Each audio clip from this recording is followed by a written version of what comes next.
au galop. Alexandre Murat a toujours imaginé sa vie comme un cavalier.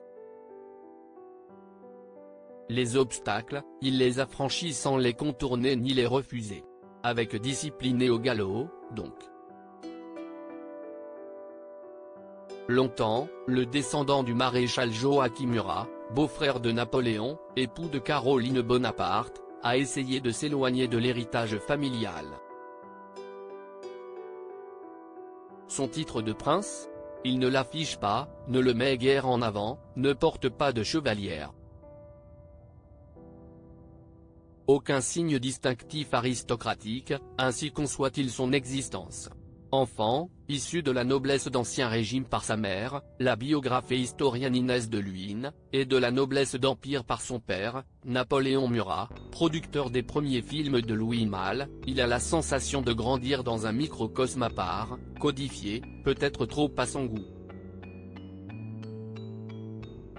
Souvent André Malraux, proche de ses parents, vient dîner.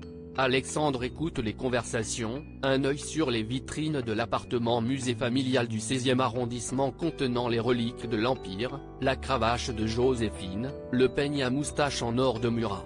Un objet surtout le fascine, un petit aigle en argent, provenant de l'argenterie de Napoléon à Sainte-Hélène.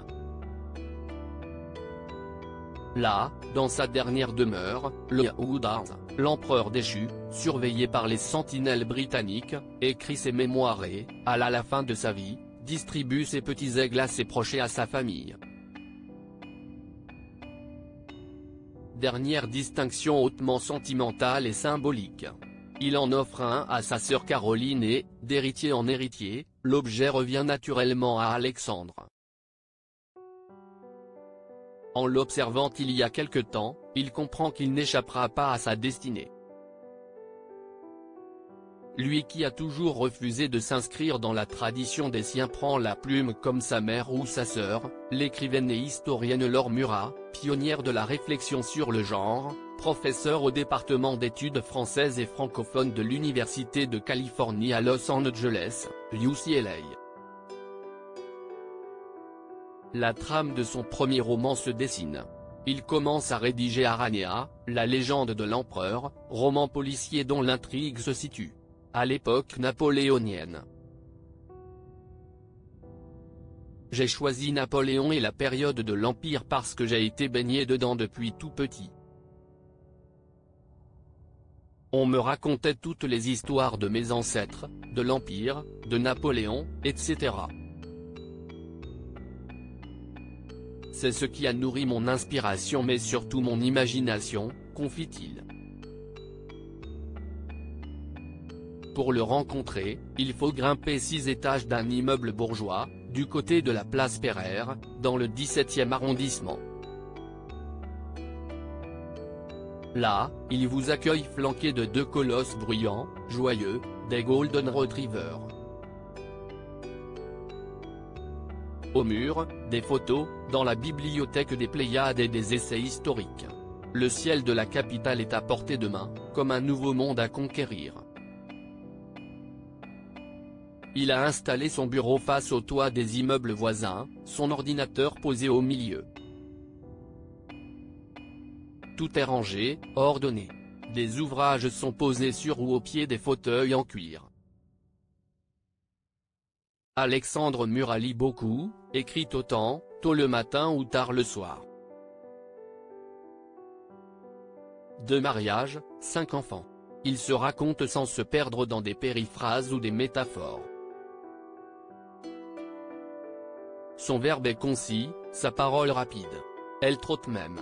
Diplômé d'HEC en 1995, le descendant du roi de Naples se lance d'abord dans le business. En 2005, il fonde Adamance.com, bijouterie en ligne. L'entrepreneuriat devient son territoire de conquête. Il est vaste, sans limite. Ça m'a appris la persévérance et à prendre mes décisions assez rapidement, dit-il. Alors quand son premier manuscrit est rejeté par les maisons d'édition, il ne baisse pas les bras et prend un agent littéraire. On a retravaillé ensemble et Fleuve Noir l'a accepté immédiatement aujourd'hui, il sort la suite, Aranea. Le 9e livre. Un producteur a déjà acquis les droits du premier tome. Alexandre a suivi son instinct et avoue que ses romans l'ont réconcilié avec ses origines. Quand mon père est décédé, j'avais 26 ans. J'ai hérité des reliques de famille.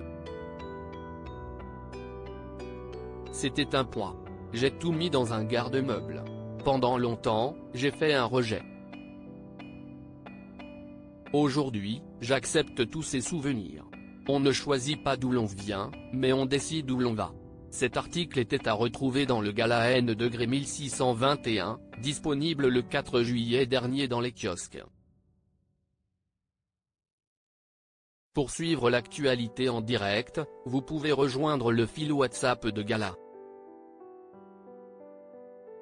Le nouveau numéro de Gala est sorti ce jeudi 11 juillet 2024. Bonne lecture. Crédit photo, photo Benjamin Decoing.